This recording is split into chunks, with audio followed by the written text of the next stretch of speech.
শেষ অবধি সংসারটা আর টিকলো না। ভারতের আরমান মালিককে দেখে এরাও আরমান মালিকের পরিবারের মতো হতে চেয়েছিল। এটা তো বাংলাদেশ, এটা ভারত না।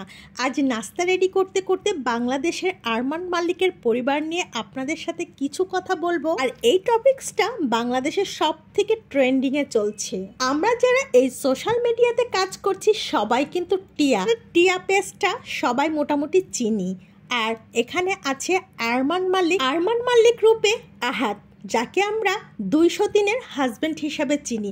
আর সতীন হিসাবে রয়েছে কৃতিকা, আর পায়েলের রূপে তিশা আর আমার মনে হয় না বিস্তারিত আর এদের পরিচয় তুলে ধরার, কারণ আমরা সোশ্যাল মিডিয়ায় যারাই কাজ করছি সবাই এদের সম্পর্কে এতটুকু হলেও নলেজ আছে। 203-এর এই পরিবারটা দেখতে আমাদের সবারই খুবই ভালো লাগতো। পার্সোনালি আমি তো অনেক বেশি পছন্দ করতাম, কারণ একটা ছেলে দুটো মেয়েকে বিয়ে করে এভাবে একটা লাইফ দিয়েছে, আসলে কল্পনাই করা যায় না তাদের লাইফ স্টাইল যেমন ছিল। আস্তে আস্তে তারা খুব ভালো একটা পজিশনেও যাচ্ছিল। ভাই আছে না, মানুষের নজর লাগলে সব কিছুই শেষ হয়ে যায়।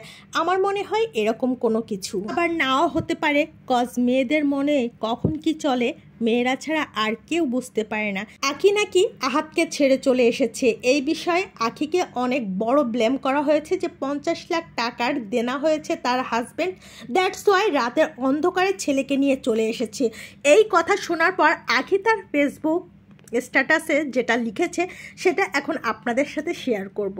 ঠিক যেভাবে বিষয়টা বলেছে আমিও ঠিক সেভাবেই আপনাদের সাথে শেয়ার করলাম। আমি কখনোই আমার স্বামীর বিপদে ছিলাম না। নাম্বার 1, যখন আমার বিয়ে হয় তখন আমি জানতাম আমার তিশা আমাকে পছন্দ করে বিয়ে করিয়েছে, কিন্তু আয়াস যখন আমার পেটে তখন পারিবারিক একটা ঝামেলার কারণে আমি জানতে পারি তিশা বিয়ের ব্যাপারে রাজি ছিল না। আহাদ তিশাকে রাজি করিয়েছে যাতে বিয়েটা করতে পারে। নাম্বার 2, লাস্ট 3 মাস ধরে আমাদের মতো যে কোনো বিষয় নিয়ে ঝগড়া হলেই তিশা আমার সামনে আহাদকে বলে বিয়ে করতে না করেছিলাম, কেন করেছো? আর এই কথাটা আমার নিজের কানেই শুনেছি 4-5 বার, আর 2 বার শুনেছি রাস্তা থেকে আয়না বিয়ে করছো, জাত পাত না দেখা বিয়ে করছো, এমনই তো হবে।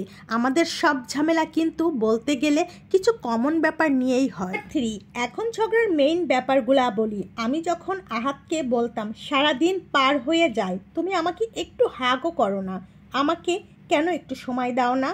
এইখানে সময় দেওয়া মানে যে ফিজিক্যাল রিলেশন করা এটা কিন্তু না। আমি এই কথা আহাদকে বললেই বলে আমি মেন্টালি প্রেশার দিই, তখন তিশা কিছুই বলে না। বাট আয়াস হওয়ার পর থেকেই তিশাও বলতে শুরু করেছে আমার হাজব্যান্ডকে কেন তুই মেন্টালি প্রেশার দিস? আমার জামাইয়ের কাছে তার বউ, কিন্তু আমাকে একটু ভালোবাসতে পারবে না, তাহলে তার কাছে আমি কেমন বউ? নাম্বার 4, বিয়ের পর থেকেই একটার পর একটা ঝামেলা। তখন থেকেই আমি কিন্তু চলে আসতে চেয়েছি, কিন্তু তিশা কোনোভাবেই আমাকে আসতে দেয়নি, বরঞ্চ ওই আমাকে আটকিয়েছে।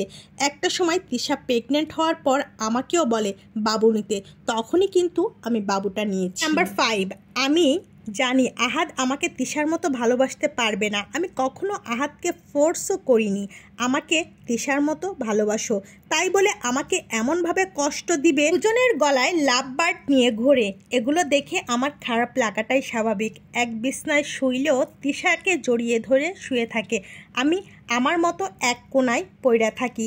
আমার কষ্ট হয় না নাকি আমি রোবট?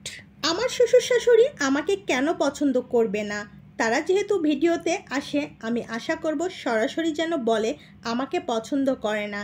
আর আমার ননাস তার সাথে একবার শুরুতেই গিয়ে সিম্পল একটা বিষয় নিয়ে কথা কাটাকাটি হয়, কিছুদিন পর ঠিক হয়েও যায়। নাম্বার 7, আমার শ্বশুর আমাদের বাসায় কম আসা যাওয়া করে তার ছেলে আহাদ এর ব্যবসার কারণে। এরকম আরও অনেক বিষয় রয়েছে যেগুলো আমার একটা ভিডিওতে যদি আমি শেয়ার করি তাহলে ভিডিওটা অনেক বড় লং হবে, তাই নেক্সট ভিডিওতে অবশ্যই শেয়ার করব। আমাদের জীবনে কিছু কিছু বিষয় থাকে যা সবার সাথে সোশ্যাল মিডিয়ায় শেয়ার করা উচিত না। এতটা বেশি খোলামেলা সব কিছু শেয়ার করতো, আমি বলতে চাচ্ছি তাদের ঘরের কোথায় কি আছে, হয়তোবা এসবের কারণেও মানুষের নজর লাগতে পারে।